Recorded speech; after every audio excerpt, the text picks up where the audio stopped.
empowering us to find a mechanism to change things. We've actually found ways of making things better. We're actually doing something that makes a difference. And that's where service users feel like there's a reason why they're there. The numbers of service users that were on QI projects at that time, some years ago now, was actually quite low. And I think it kind of dropped off the radar for a lot of teams.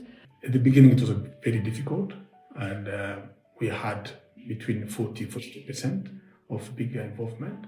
So we started by putting some ideas, some change ideas together, which one and the most important was about having a monthly meeting between the improvement advisor and the PPL. The second one was to invite those the QI leads to attend the Working Together group meeting so they can pitch their project, and they will move forward to 95-96 involvement of our service users. Now, how do we sustain that? How do we keep the momentum? We're going to do this project and we're going to make a change. We're going to change this. Everybody, we need to make sure that every service user has a great experience.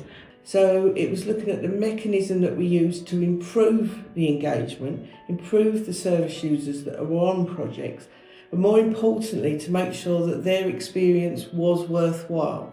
There's little things that can be improved which will make us feel like we're important in the team.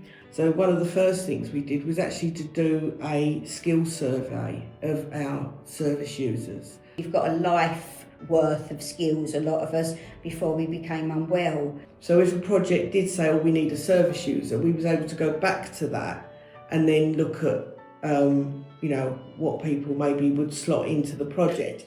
But how do we keep people have a good experience with that involvement?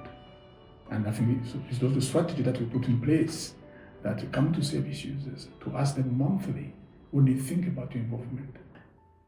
They could put their names on it if they wanted feedback or they wanted, maybe an issue taken further. I think the way we have worked out how to do it works. Putting the survey in front of people and saying, could you please do this now?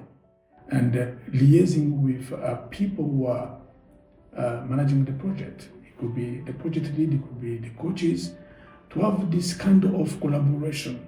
And the other thing was the training for the QI coaches to express some of the things that we spoke about in this video, and obviously to take the two-way conversation further. You listen to me. You actually listen to me. You actually listen to how frustrated I was, how emotional I got. It has empowered us individually, but also as a collective, to have not always the same views, but are coming at it with the same aim. Being listened to and then tackling the issue was brilliant. It was just amazing for me. It made me feel really, really happy.